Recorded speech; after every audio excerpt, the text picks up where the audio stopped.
Hello, welcome to LADA Life. I'm Linnea May Huxford, and today we're going to talk about travel tips for traveling with diabetes.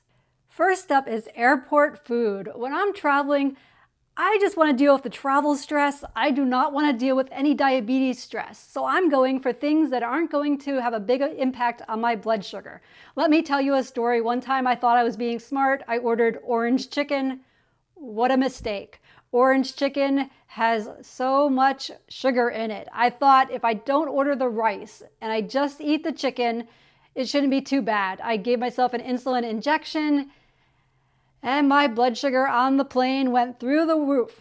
That was a mistake. So that's one thing I learned. The other thing I learned is don't say, I'll eat what they're having, because unless the people you're traveling with also have diabetes, what they're ordering probably has way more carbohydrates than what you want to choose if you're going for low diabetes stress on this travel day.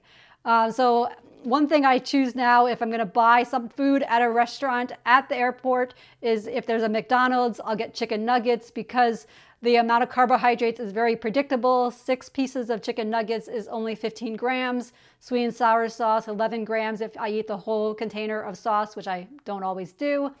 And this is a very quick meal, and I'm usually between flights, and I want to make sure I catch my next flight, and I want to order the thing that's going to be so quick for the people at McDonald's to make. All they got to do is heat it up, put it in a bag.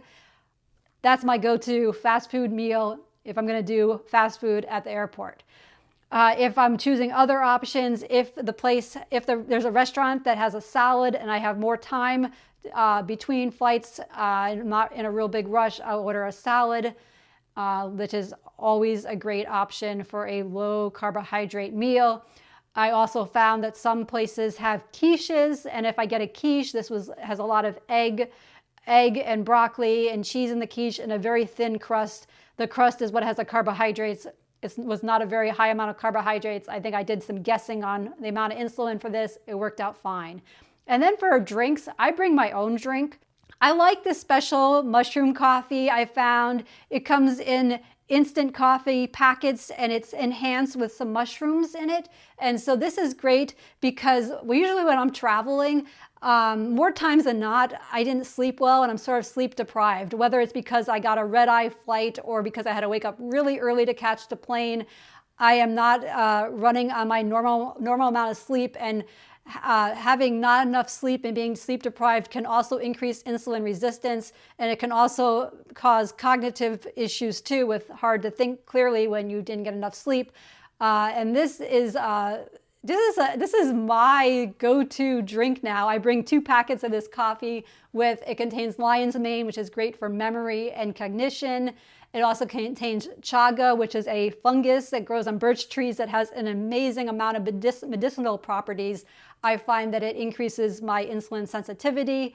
And these packets have rhodiola, and rhodiola is an adaptogen, and I find that this helps with sleep deprivation.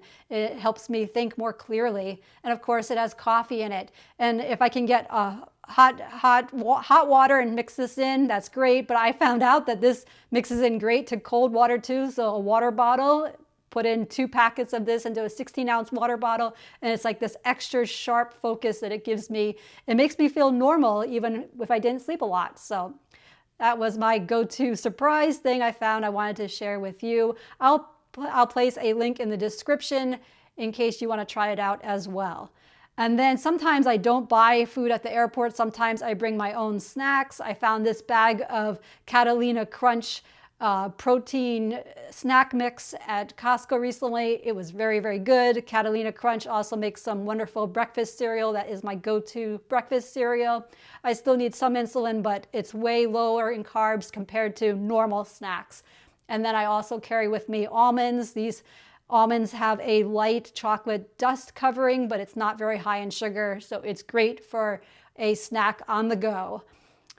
Okay, the other topic I wanted to talk about because of travel is insulin storage. So it's really important to keep your insulin at the right temperature. It should not get frozen, and it also can't get too hot, right? So hopefully your hotel has a fridge. In the last hotel I was at, I was really surprised to see a sign on the refrigerator that said, "Not for medication storage." This makes me think maybe moving forward, I'm going to call the hotel ahead of time and explain to them that I have insulin and I need a refrigerator that I can store my insulin in. Good idea, right? Especially if you're in a hot climate and you have a lot of insulin with you. And I wondered, why can't I store medicine in this fridge?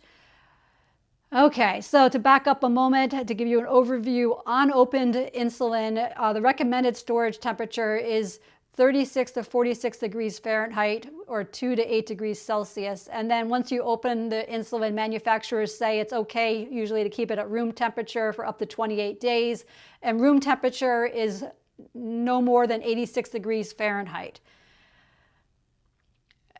Anecdotally, some people have kept insulin for longer than 28 days at room temperature and sometimes find that it works fine.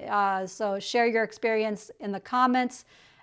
If the insulin gets frozen, everywhere it says do not use frozen insulin, and certainly do not microwave that frozen insulin, because if you throw it in the microwave, oh my gosh, it's definitely not going to work.